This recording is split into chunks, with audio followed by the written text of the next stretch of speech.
There's an old story about the construction, just as we're speaking about India, the construction of the Taj Mahal. The Taj Mahal in India is an impressive example of architecture that comes from the 17th century.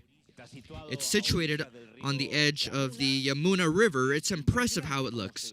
It's in the city of Agra in the state of Uttar Pradesh, in India, obviously.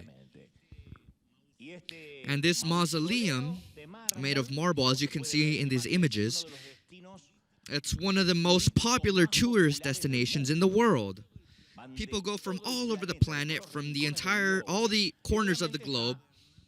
Obviously, it's in the modern list of the 7 new marvels of the world, the wonders of the world.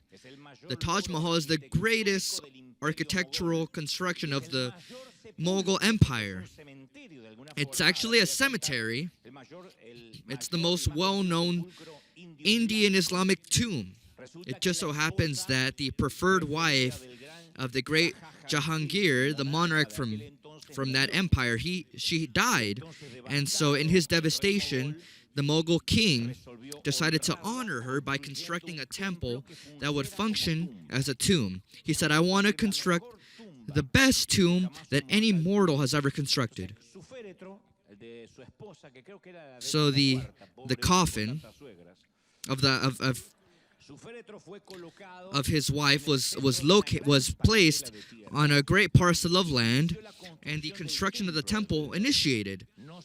He didn't save on anything because he wanted to make sure that this final resting place would be magnificent. But as weeks became months, the monarch's pain was eclipsed by his passion for this project. It is said that he no longer cried due to his wife's absence, but he was consumed by the hedonism of the construction. He forgot about his wife. The construction became more important, and one day the story says that as he was walking through the construction site,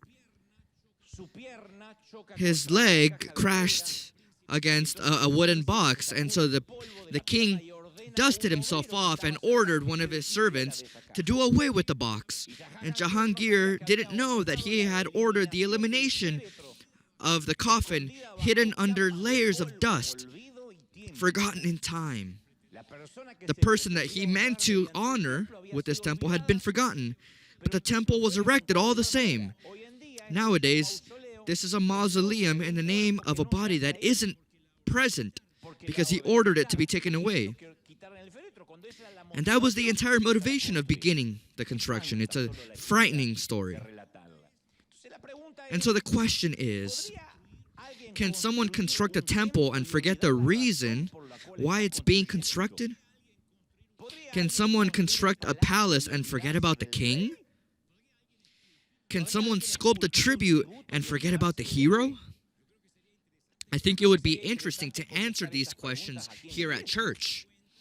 You can notice who comes Sunday after Sunday and they remember the purpose or the reason as to why they come. I can answer that just by looking at your faces. I see those that remember the reason they come are those that would never arrive here later than the king. Those that would never get bored in the presence of royalty. They say, no, I can't get bored. The king is in the house. Those that never yawn while the king is present. But we also realize those that are just looking at the palace, those that lost the notion of why they come here. Their minds wander, they look at their cell phones, their eyes begin to become glazed. I see you looking at me like, hold on, I left here years ago. My brain is somewhere else. All temples, even the Taj Mahal, lose their shine after some time. And the worshippers of temples don't have the intention of getting bored. Because let's agree, no one comes here to say, well, I'm going to get bored here. No, there are people that love coming to the church. They love their pastor, or at least you make me believe that. And they even share the vision. It's not anyone's intention to become tedious, bored. In fact, they all wear nice clothing, they serve at the temple, but even then, some, not all, are still in need of something. Those that at a certain time decided to honor, they've now disappeared, and now having to serve has eclipsed the king that they used to serve. It's subtle, but it begins to happen. And you can see it at any church. Now, all jokes aside, you can see it in all churches, in any place in the world. Go into any temple, and today's Sunday, you'll see the worshipers of the service and the worshipers of the king. And we'll find them both in the same church, in the same service, even singing the same songs. And you might say, how nice is it to serve God? How nice is it to serve the king? And others say, how nice is the king that I serve? And the difference is very subtle. One is focused on the service, and one is focused on the king that they serve. One is like Mary, Lazarus' sister, and they throw themselves at the feet of the master. And the other is like Martha, who puts on her apron, begins to cook, and forgets about the king she's cooking for. Luke 10:38 recounts the famous story and says, as Jesus and his disciples were on their way, he came to a village where a woman named Martha opened her home to him. And it says, she had a sister called Mary, so Martha's sister, who sat at the Lord's feet listening to what he said. But Martha was distracted by all the preparations that had to be made. And so Luke, for those that are reading with me, in the first sentence, what he describes and gives us hints to is Martha's personality. Some don't notice it, but it says, Martha opened her home. Martha was the one-person welcome committee. It wasn't Martha, Mary, and Lazarus. No, it was just Martha.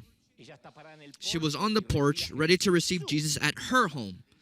It's not her and her siblings' home. No, it's her home. Now, we'll then discover that Lazarus also lives there, that Mary also lives there. Now, I don't know if she's the one that pays the rent, but for some reason, Luke makes us know that this is Martha's home. Martha received them in her home. It was Martha, Mary, and Lazarus' home, but the Bible says no. Right now, it's just Martha's, because this is Martha's stellar moment. And the scene that Luke describes presents Mary seated at Jesus' feet. The majority of you know the story. And Martha, fuming, stressed out. Martha's upset because Mary sits at Jesus' feet, and she thinks that it's so unnecessary. Who has time to sit down and listen when there's bread that needs to be baked, beans that need to be cooked, and a table that needs to be set? That's why Martha complains and says, Lord, don't you care that my sister has left me to do the work by myself? Tell her to help me. She gets crazy. She said, tell her to get her holy butt up and help me. And all of a sudden, Martha went from serving Jesus to making demands. And the disciples look at the ground, embarrassed. It's a tense moment. Imagine a host that begins to make demands from his guests. And so Jesus speaks. But he doesn't just speak to Martha from this story, but all the Marthas, all those that tend to think that they're the last Coca-Cola in the desert, the plug at the bottom of the ocean, the palaces that have no king to honor. She says, Martha, Martha. She names her twice. When a man or woman says someone's name 2 times, it's because they're calming themselves. I once told you the story of a market. The story is set at a market. It was an older man, a grandpa with his grandson. And the grandpa, with the peace of a Tibetan monk, was trying to calm down his grandson. He was saying, Mateo, Mateo, calm down, calm down. And the kid was going crazy, knocking things down loud. And the grandfather said, Mateo, Mateo, calm down, remain calm. And a woman near them says, Sir, I have to congratulate you for the love that you have when you speak to your grandson. And the man says, no, I'm not speaking to my grandson, I'm speaking to myself. I'm Mateo. And Jesus feels like saying, Jesus, Jesus, remain calm. I think that Martha is like saying, Jesus, Jesus, just stay calm. And he says, with a lot of love, you are worried and upset about many things, but few things are needed, or indeed only one. Mary has chosen what is better, and it will not be taken away from her. It will not be taken away from her. So I'm thinking, what happened to Martha with all her hospitality, the warm, cozy Martha? The worst thing happened to her, that although Martha was in presence of the King, the Prince of Peace, she was the living image of stress. What happened? What lesson are we taught by Martha's collapse? Is it a sin to cook? Some of you want me to say, yes, it is, but no, it's not a sin. Is it wrong to want to serve? No. Being a good host, does it mean that you're the daughter of the devil? No. Is Martha wrong that she's expecting Mary to help her out? No, of course not. Each church needs a Martha. What am I saying? Each church needs hundreds of Marthas. Churches don't function without Marthas. They're the ones that roll their sleeves up, those that are willing to work and maintain the church's rhythm. Thanks to Marthas, the babies have people to look after them, to carry them, to rock them. The building is kept impeccable. These are the Marthas that keep everything going. Right now, all the Marthas are applauding. Marthas aren't valued until they leave. One day, a Martha or certain Marthas leave and someone's asking, oh no, where are the keys? Why isn't there any warm coffee? Why didn't someone turn on the air conditioner? Of course, because Marthas go one day for one reason or another, or they go to the presence of the Lord and you miss them because they're the hard workers of the church. They're always moving. They're always doing something. They're not worried about receiving applause. It doesn't mean they don't need it, but they're simply not addicted to the applause. So what's Martha's role? To serve, do something, to feel useful. They say, I can't go and not do anything. I need to be useful. So if Marthas have a weakness, it's their tendency to elevate their mission above their mission and their service above the teacher, the master. They're serving and serving and serving, constructing a palace, and they forget who they should have been honoring in that palace. If they have any weaknesses, that might be one.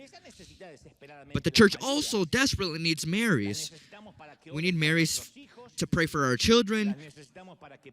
We need them to place passion in our worship. I can't imagine a church filled with only Marthas. Marys are the ones that worship and that cry.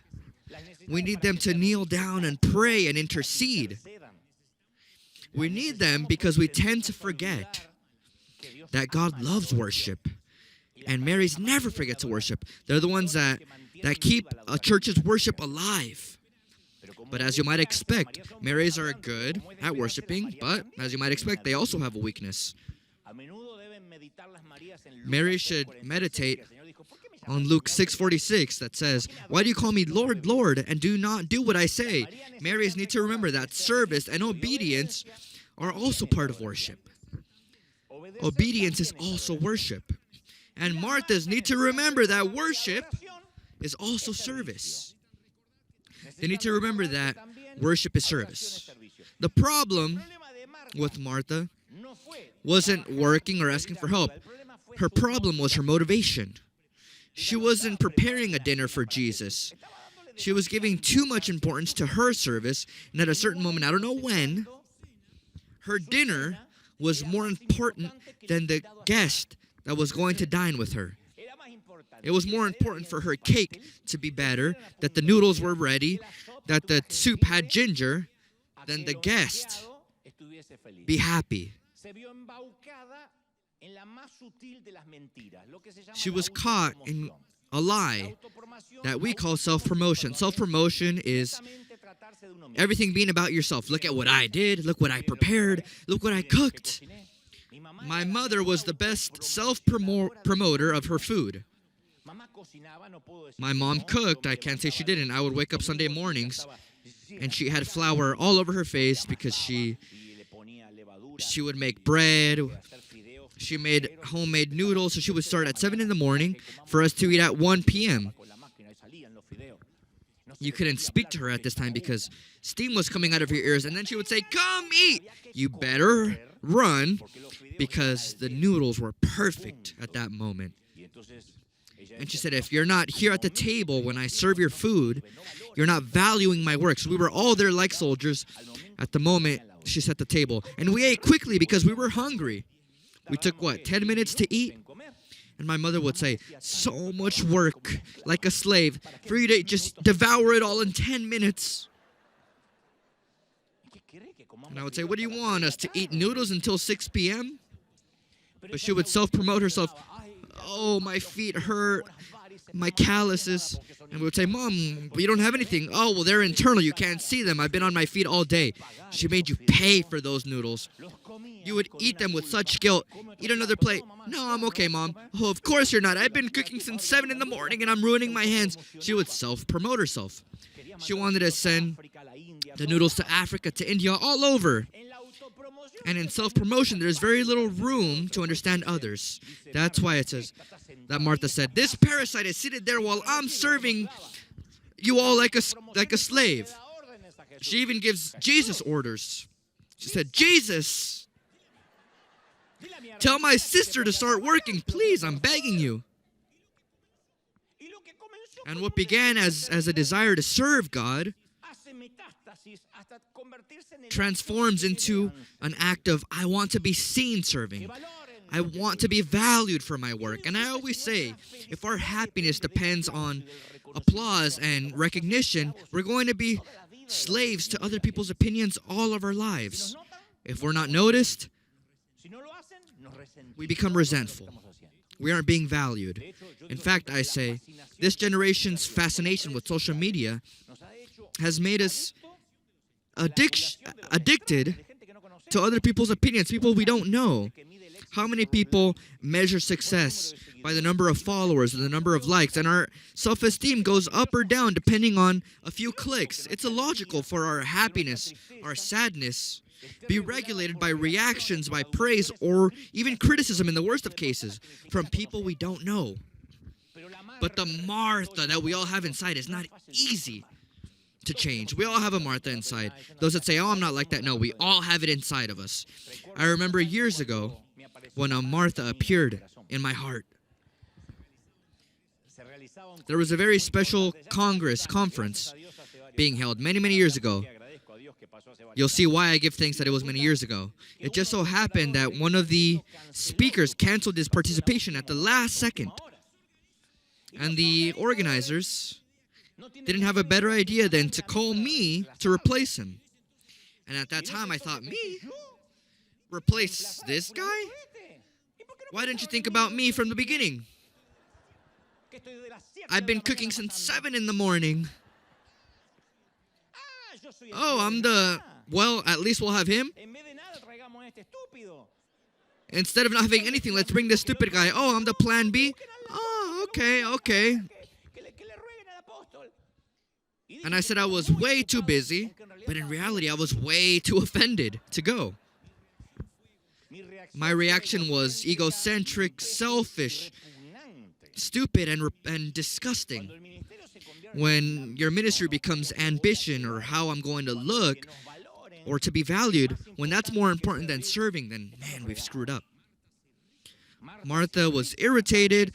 Dante swells up with pride. And what happens? No one's truly serving Jesus.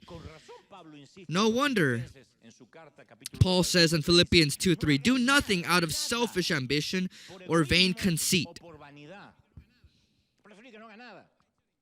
If you're going to throw it in my face or say that I don't value you, that this and that, then just don't do anything at all. Why didn't my mom remember this verse when she would cook? Don't do anything out of selfish ambition or vain conceit. We're not the superstar on God's team. We're not a gift from God to humanity. God can use each one of us, but He doesn't need us. We're valuable, yes, but we're not irreplaceable. Isaiah 10:15 says, "Does the axe raise itself above the person who swings it? Or the saw boast against the one who uses it? As if a rod were to wield the person who lifts it up, or a club brandish the one who is not wood." So Isaiah is clear. We're the axe, the saw, the rod, and the club. But we don't do anything separated from God's hand.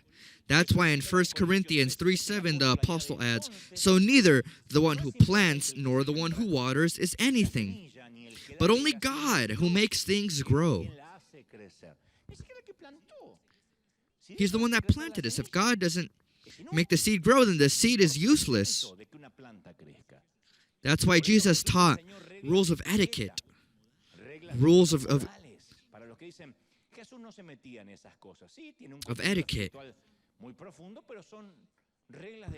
good customs and habits. In Luke 14:8, the Lord said, or approving what Paul said, or actually even before Paul said it, he said, "Do nothing out of selfish ambition or vain conceit." He says, when someone invites you to a wedding feast, do not take the place of honor, for a person more distinguished than you may have been invited. If so, the host who invited both of you will come and say to you, "Give this person your seat." Then, humiliated, you will have to take the least important place. But when you are invited, take the lowest place, so that when your host comes, he will say to you, "Friend, move up to a better place." Then you will be honored in the presence of all the other guests. These are Jesus' words. It needs to be applied to life, like an axiom, like a proverb. Because expecting applause is always the business of stupid people. Expecting applause will always disappoint us. So the best thing we can do in life is not expect anything. If someone notices us or doesn't notice us, we won't be disappointed because we didn't go to the party to be noticed. We don't come to church to be noticed. So you have to say, well, I'm going to serve anonymously, and that way we aren't disappointed. If someone notices us and says, "Hey, you did a great job," then there will be surprised in a pleasing way. It's better to be surprised than disappointed. You get disappointed when the expectations are too high.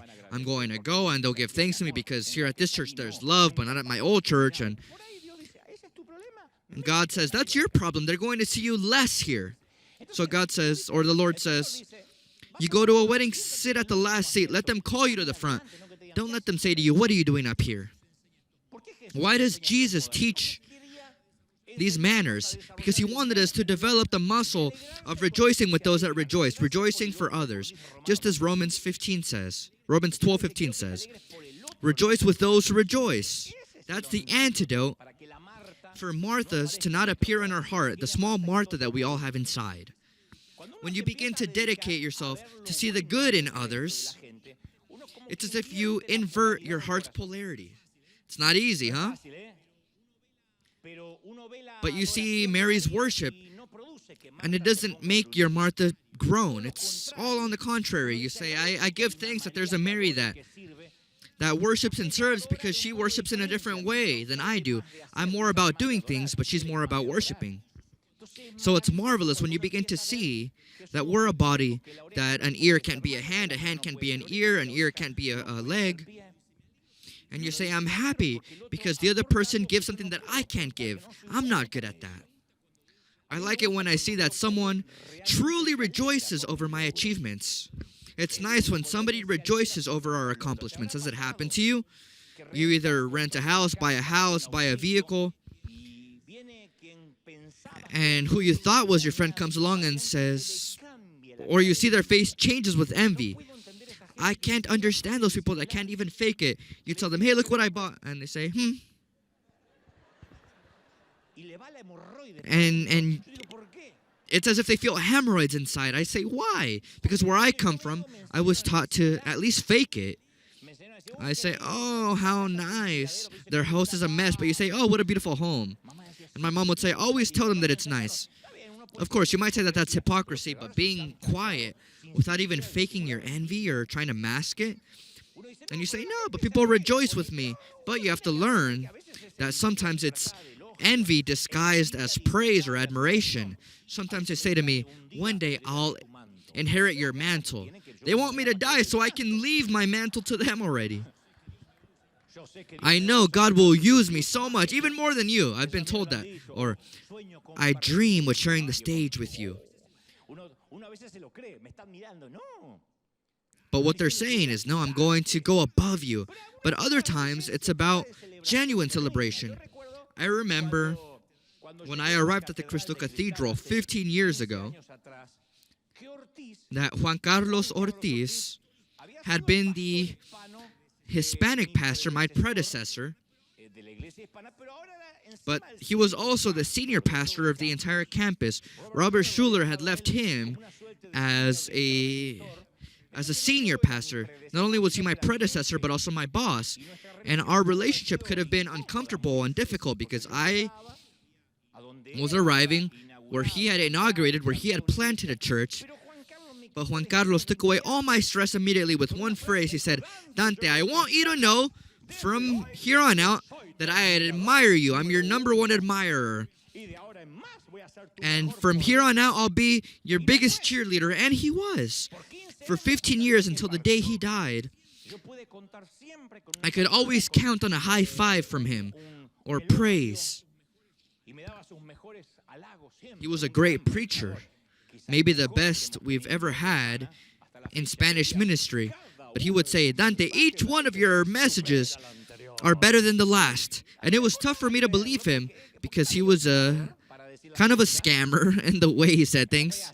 There was no way I preached so beautifully, but he at least made me believe it, and I valued it. Sometimes I believed him, sometimes I didn't. But I always say we all need to be encouraged a bit. And why is that? Well, because there's worldwide discouragement. Businesses spend millions on marketing to make us believe that we're insufficient, that you're not good enough. In order to sell you a face cream, they have to make you believe that you're getting old. If not, then why would you even want that cream? To sell you some new clothes, they have to make you believe that the clothes in your closet is out of style. To sell you some hair dye, they have to convince you that your hair looks like a raccoon's hair. So what do marketing businesses do? They try to make us believe that we're chubby, that we smell bad, that we're ugly, that we're out of style. We're under attack, people. And that sensation of not being enough lives inside of millions of hearts. That's why the Lord insisted, encourage one another. He knew that we would need encouragement. So sometimes it's marvelous to call a friend and say, hey, can you give me 15 minutes to tell you the great person you are? It's tough for me, but I'm doing it. Not with the entire world. It's not about just giving out praise, but the people that I value deeply. I say, can I tell you what you mean to me? And reaffirm that person. Make them blush. It's marvelous. Fill them with words of encouragement. When artists come here on the TV show, we always spend some time backstage. We have a sort of green room, and we speak a lot, and that's my moment because I know that they're the guests. I don't speak about myself. I don't speak of us. I speak of them. And I begin to tell them, people that, of course, they're famous artists, some with a lot of money, but they have a serious problem with their self-esteem, or they suffer with the lack of affirmation. I say to them, you're important. We want to honor you. We want to take you to whatever amusement park you want. We want you to feel good. And first, they don't trust, because when the offering is big, even the saints don't trust, right? They think, what are they going to ask me for? When will they charge me? Or they say, these must be drug dealers that are washing money. They don't understand what honor is, what affirmation is. And when they leave, they're left in debt, but it's an emotional debt. They can't believe that we love them just because. They think at a certain moment they want me to convert to their religion. I always wait for them to ask. And if they ask, then I have the answer. If they don't ask, then they just leave. But they leave with that seed in their heart of wanting to to look for more, to look for our sermons. They want to see what's behind it all, what the business is. It's marvelous to reaffirm someone. And I always remember that preacher, that thin preacher with skinny fingers that arrived with his trombone at our congregation in Argentina, in a neighborhood in Argentina named San Miguel. His name was Luis Tolosa. And I remember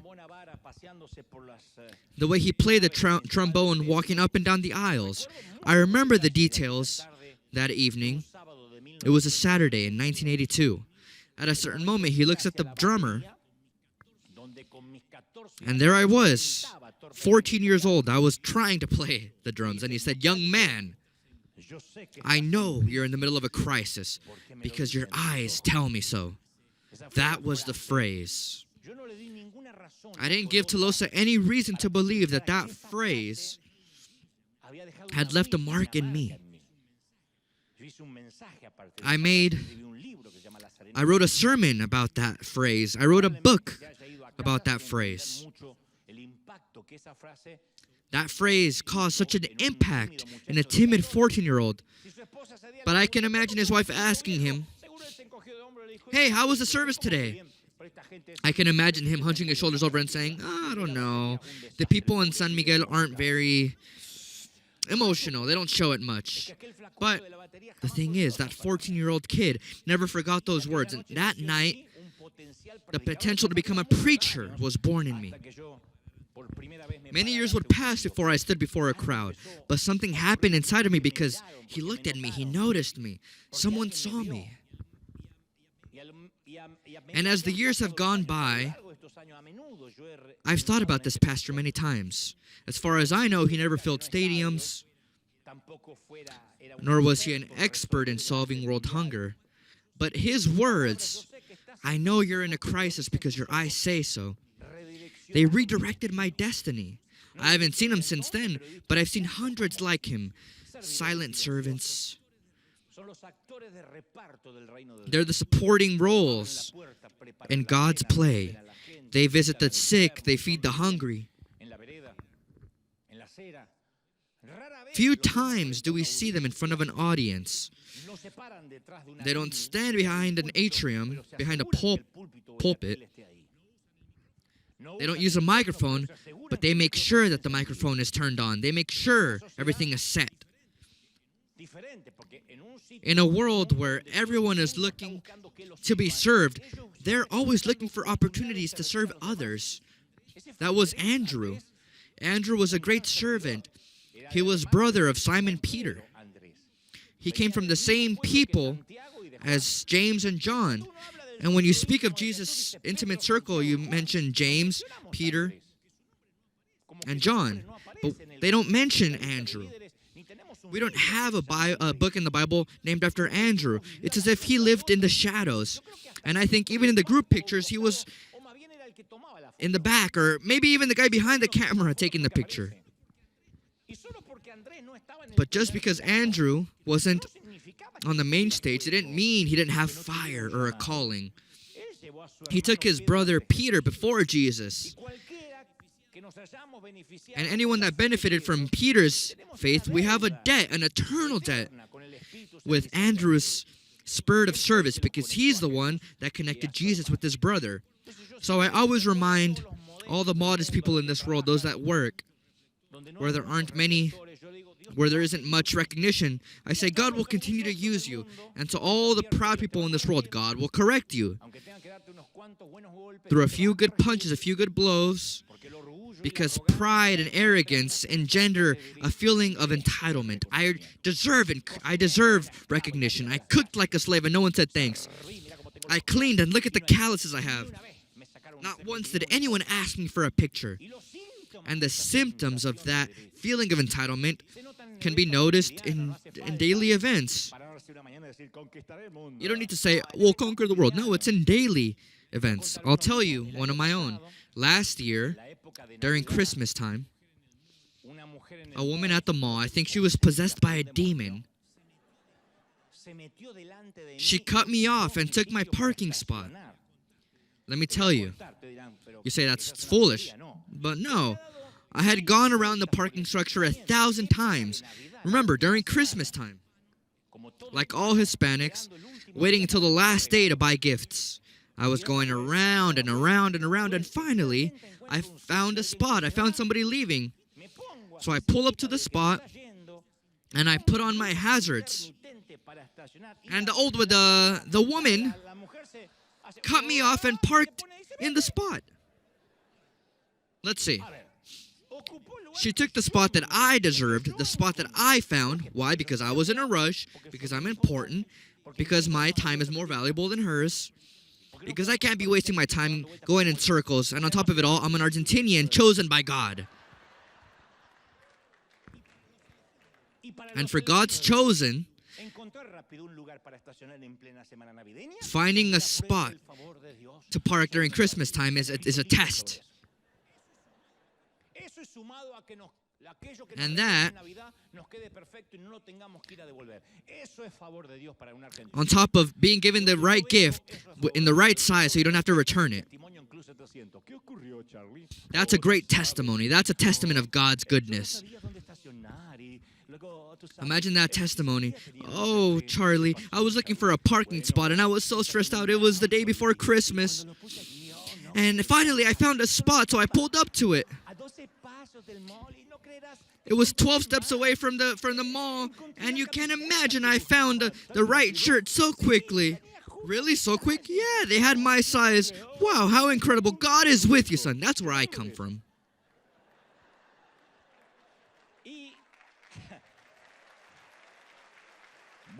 We'll be back right after these commercials.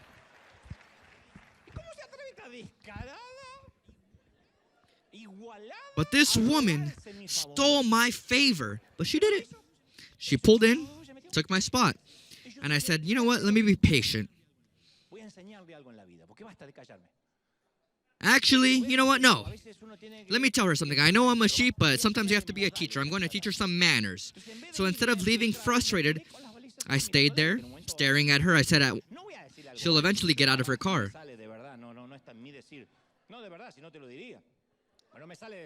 I wasn't going to say, hey, what's going on with you? I said, without being rude, but I'm the master of irony. I could have said, hey, woman of 5 decades.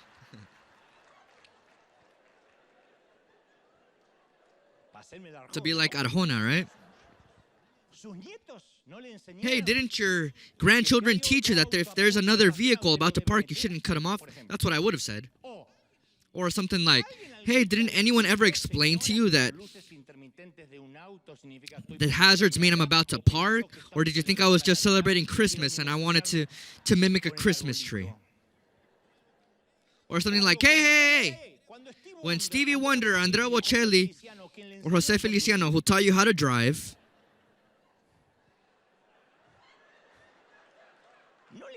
didn't they tell you that you should never steal a parking spot from an anointed person? So I left my engine running to tell her a few truths. And as soon as the woman got out of the vehicle, God doesn't let me lie, she says, oh, Pastor Dante, I go to River.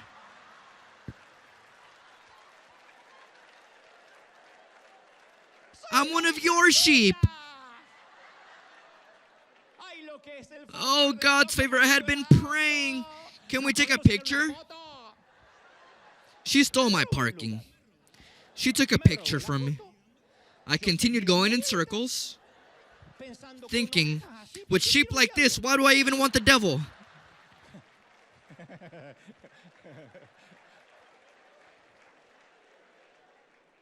You don't realize that you're arrogant until you go through things like this. So being chosen by God is learning to let go of things, thinking like a butler. What's a butler's job? Well, to manage something for the owner until the owner comes back for it. You can't take ownership of it. But what do insecure people do? They consider that the ministry is their own. So when God changes an insecure person's assignment, when they take identity with their service to God, then that's a crisis. People that change churches because there they let me serve. There they give me a position. And it's not wrong to serve. The point is, when your motivation is to be seen serving. Because I've seen people serving, but all they want out of it is to be seen. But there are others that say, no, here I can do something that I can't do somewhere else. That's noble, that's fine. But the point is, if God changes your assignment to a true calling,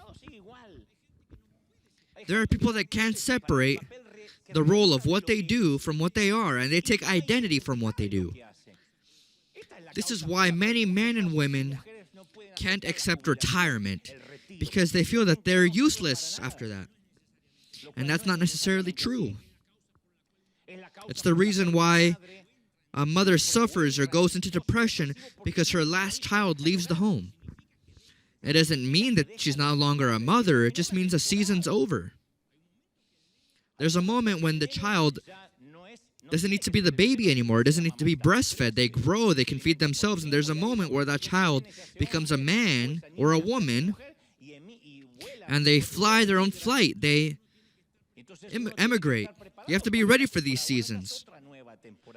It's not that I've been fired as a parent or a father or a mother or a leader, but sometimes we get wrapped up in these messianic fantasies and we're infected. Gradually, it infects our personality, and when we forget who we are, we begin to distort our true identity.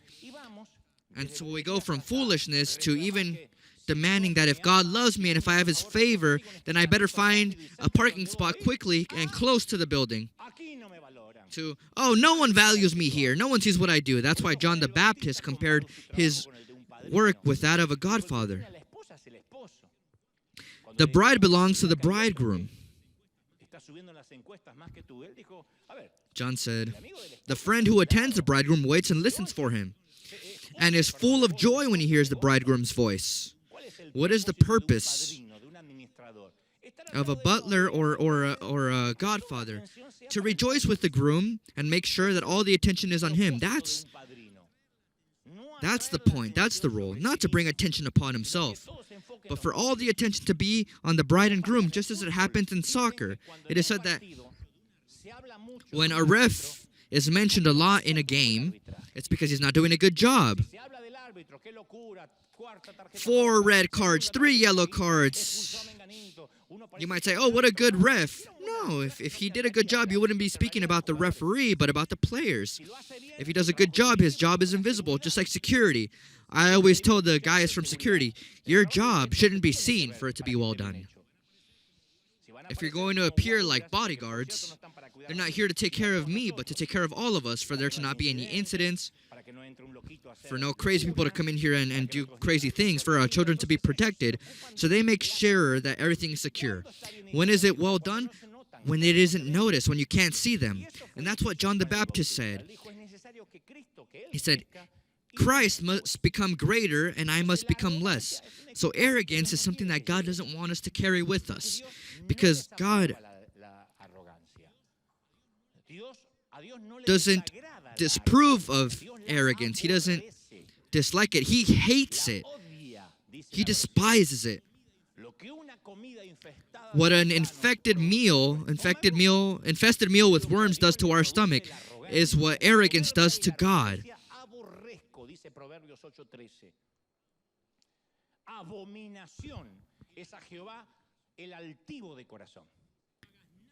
He says, do nothing out of selfish ambition or vain conceit. Philippians 2:3. Do not keep talking so proudly, or let your mouth speak such arrogance. 1 Samuel 2:3. God opposes the proud. 1 Peter 5:5. Pride goes before destruction, a haughty spirit before a fall. Proverbs 16:18.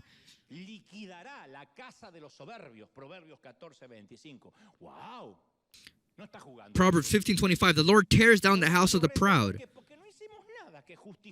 We've done nothing to justify our arrogance. It's like a fly that is on an elephant's ear that is crossing the bridge, and then at the end, the fly says, oh, good thing we crossed it.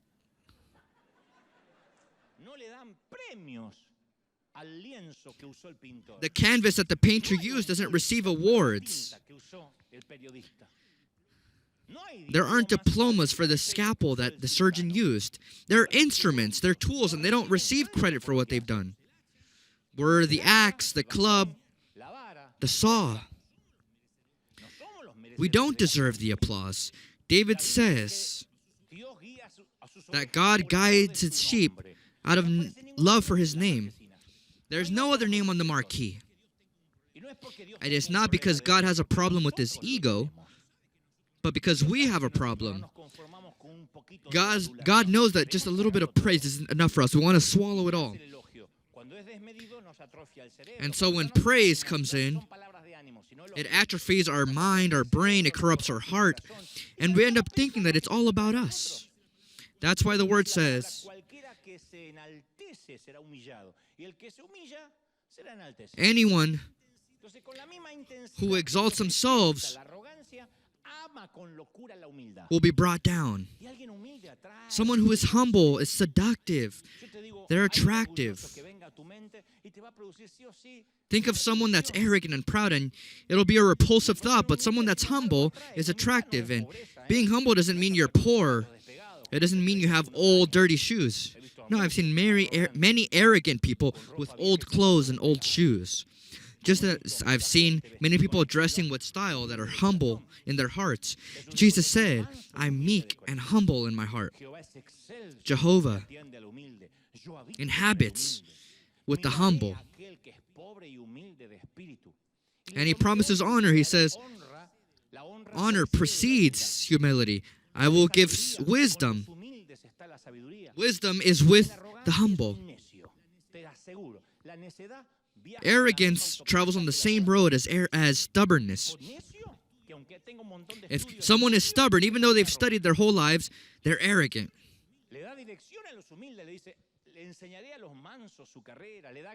God gives grace to the humble. Show me a person that has grace. What is grace? That they're pleasing, they encourage, they have God's grace. Now show me someone without grace. Someone disgraceful.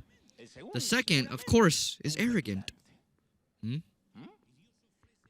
And God offers joy for each one of his children. For example, I always say, and I mentioned this example, that if you go to a concert or if you come to church or if you go to a football stadium, you look at the singer, look at the preacher, or look at the players on the field. You can share the joy with the singer, with the preacher or the players. But while that person sings, preaches, or plays, you say, God, thank you for allowing me to live in the same generation. I was able to live in the generation of Messi. I'm not even going to mention Chicharito because he's not a bad guy, but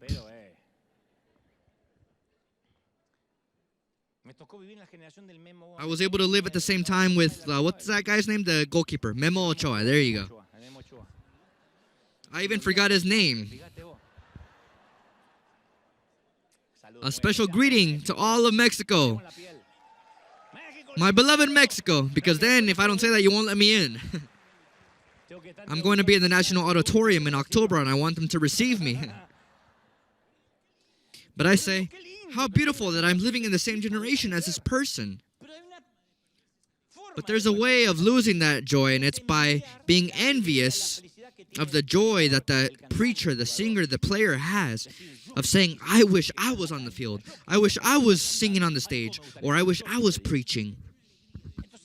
So instead of sharing the joy and enjoying it, you are filled with sadness. The more you look at the other person's gift, the smaller you'll feel.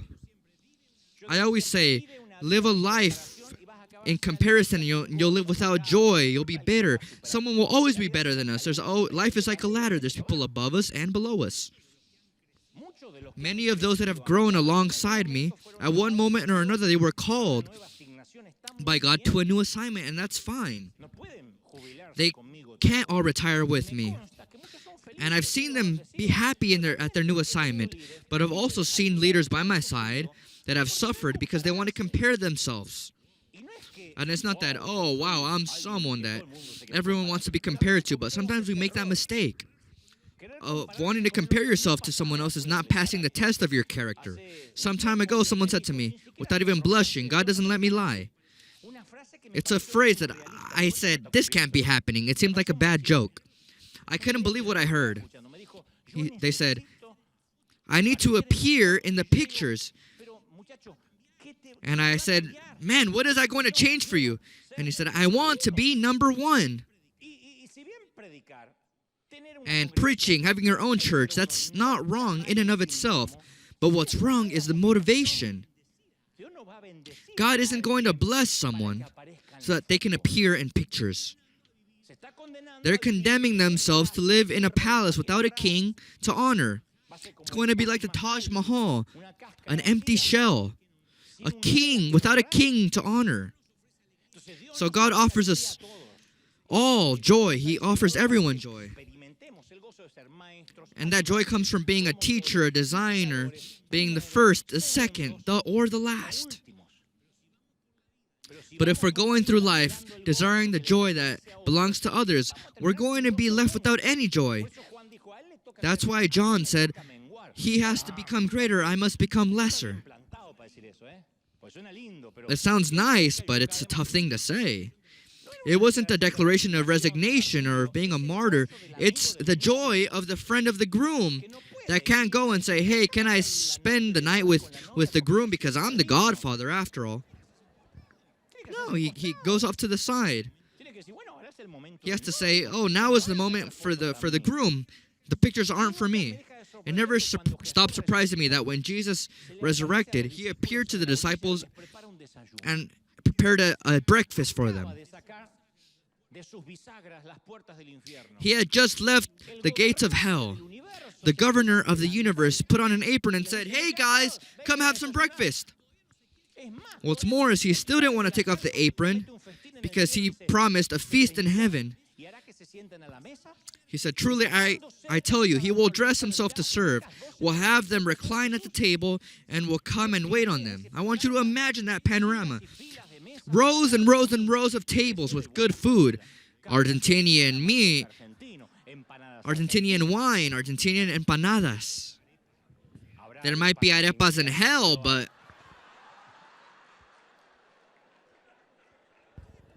when you guys preach, you guys can give whatever example you want.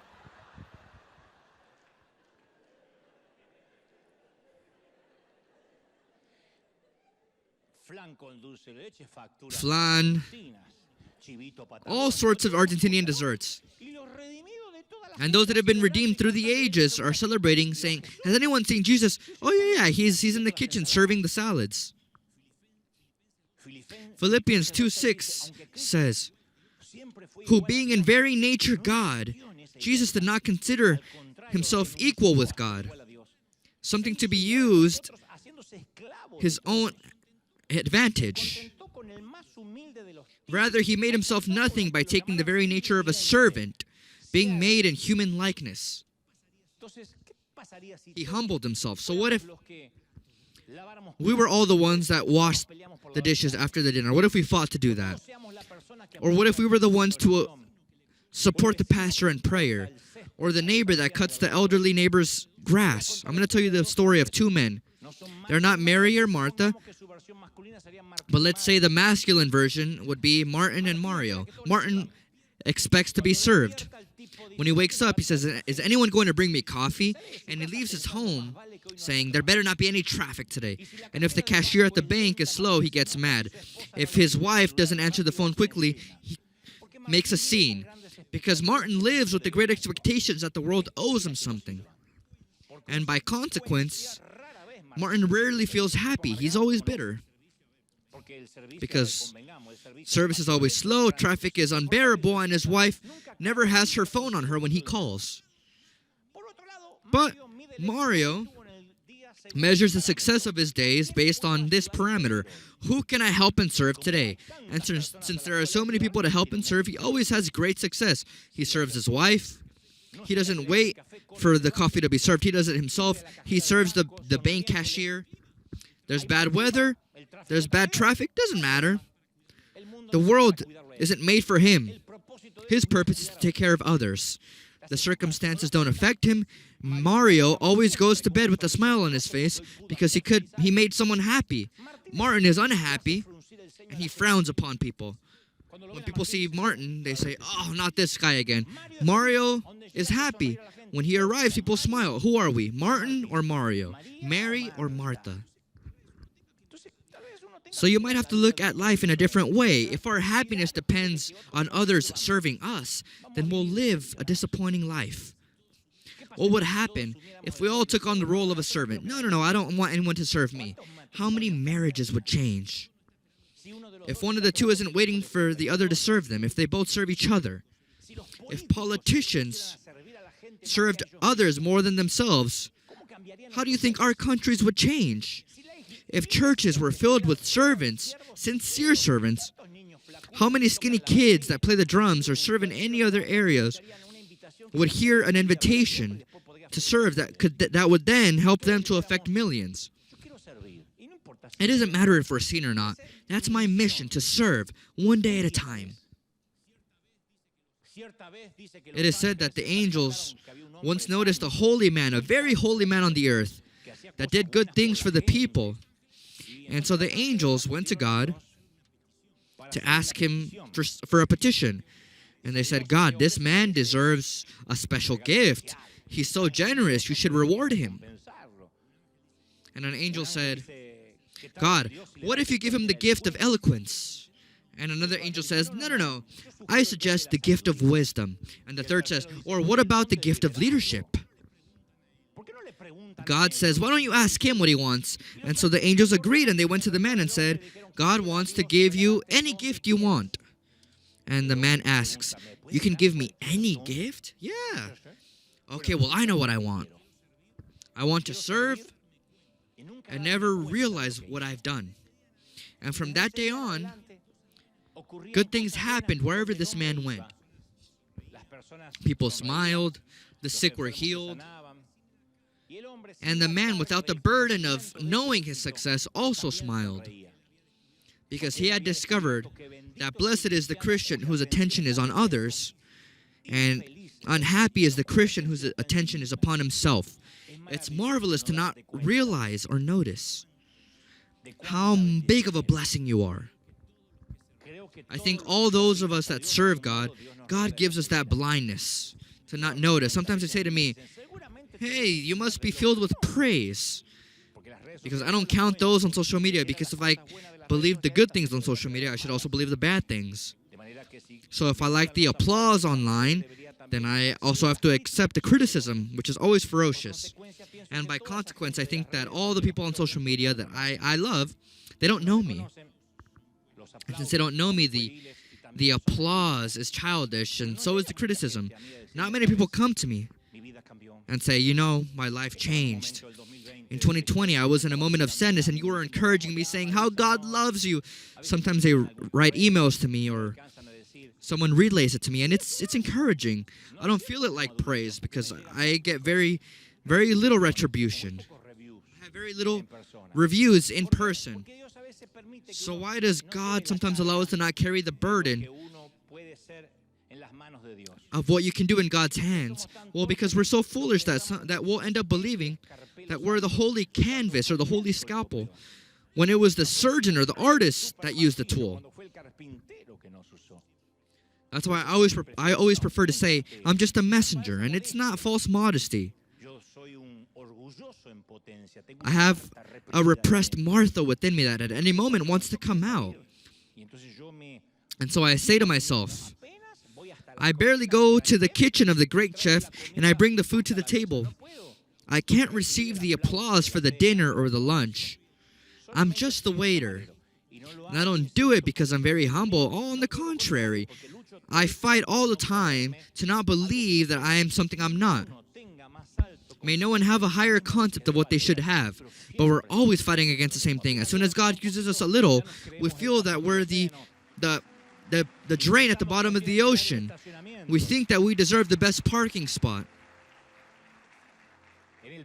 In the corridor of my memory hangs a picture in sepia. It's the image of two people, a man and a woman, a couple in the 8th decade of their lives. And the woman spends all day on the couch in their small home. She has a sad face. After the death of her 2 children, she was never the same. It is said that her mind was lost as a method of self-protection to not go through that pain. But her body is also useless. Her muscles are so deteriorated, and her mind almost doesn't function. And though her mind wanders and wanders, she always examines the kitchen and the dining room. Her husband's hair is perfectly white, but he has no energy.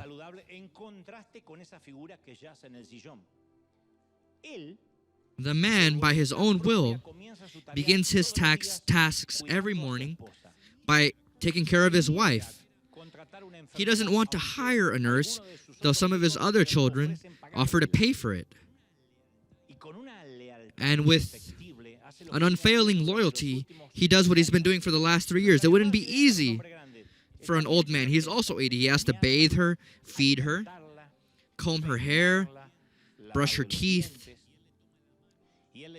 And he takes his wife's hand as they sit down and watch TV together.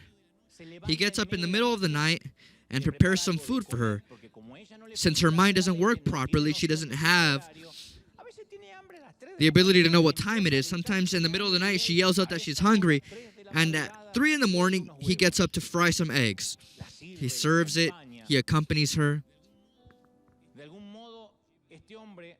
This man has the lineage of Andrew. At the moment my mother took her last breath,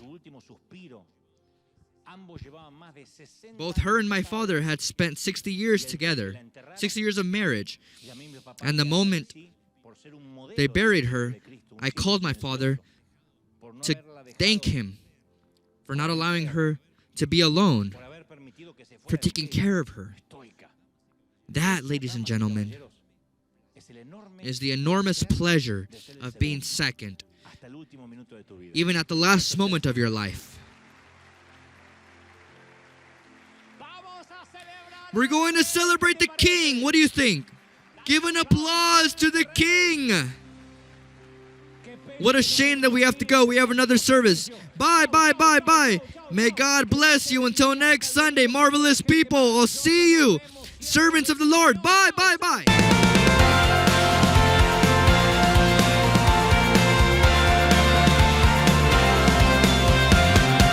Apareciste una noche de soledad, abandonado y perdido te reconocí. Tu voz diciéndome no temas, yo estoy aquí. El Padre me envió por ti y me curaste las heridas, me sanaste, mi Jesús. Todas mis cargas las dejaste allí en la cruz. Algo tan grande no lo puedo comprender. Oigo tu dulce voz diciéndome una y otra vez: oh, oh, oh, oh, eres bienvenido, eres amado una y otra vez. Oh, oh, oh, oh, bienvenido a River, eres amado.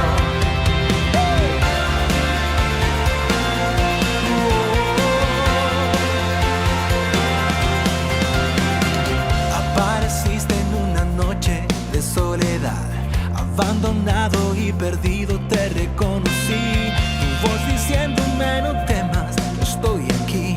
El Padre me envió por ti y me curaste las heridas, me sanaste, mi Jesús. Todas mis cargas las dejaste allí en la cruz. Algo tan grande no lo puedo comprender. Oigo tu dulce voz diciéndome